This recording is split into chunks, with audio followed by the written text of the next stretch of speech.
స్వర్గీయ వైఎస్ రాజశేఖర రెడ్డి మాజీ ఎమ్మెల్యే ద్వారంపూడి చంద్రశేఖర్ రెడ్డిల జన్మదిన వేడుకలను రెడ్డి సంక్షేమ సంఘం నాయకులు కాకినాడలో ఘనంగా నిర్వహించారు. ఈ సందర్భంగా ఆ సంఘం నాయకులు మాట్లాడుతూ జననేతల వైఎస్ఆర్ ద్వారంపూడి జన్మదిన వేడుకలు ఒకటే రోజు రావడం సంతోషించదగ్గ విషయమని కొనియాడారు.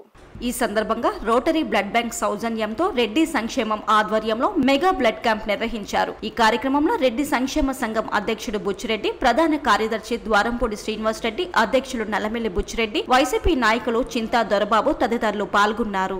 స్వర్గీయ వైఎస్ రాజశేఖర రెడ్డి గారి జయంతి సందర్భంగాను మాకు ఎంతో ఇష్టమైన మన ప్రియతమ నాయకులు శ్రీ ద్వారంపూడి చంద్రశేఖర రెడ్డి గారి పుట్టినరోజు సందర్భంగాను ఈరోజు కాకినాడ రెడ్డి సంక్షేమ సంఘం వారు ఏర్పాటు చేసినటువంటి స్వచ్ఛంద రక్తదాన శిబిరానికి పెద్ద ఎత్తున స్పందన రావడం, ఈ స్పందనకి ప్రధానంగా కృషి చేసినటువంటి మా రెడ్డి సంక్షేమ సంఘం కాకినాడ అధ్యక్షులు శ్రీ నల్లమిల్లి బుచ్చిరెడ్డి గారు, వారికి సమాజంలో ఉన్నటువంటి పరువు ప్రతిష్టల కారణంగాను, వారికి ఉన్నటువంటి పలుకుబడి కారణంగాను పెద్ద ఎత్తున అనేక స్వచ్ఛంద సంస్థల నుంచి కార్యకర్తలు, కార్యవర్గ సభ్యులు కూడా పెద్ద ఎత్తున విచ్చేసి ఈరోజు ఈ డీ కన్వెన్షన్ హాల్లో ఏర్పాటు చేసినటువంటి స్వచ్ఛంద రక్తదాన శిబిరానికి పెద్ద ఎత్తున వచ్చి మరి విజయవంతం చేసినందుకు వారందరికీ కూడా మా హృదయపూర్వక ధన్యవాదాలు తెలియజేస్తున్నాం.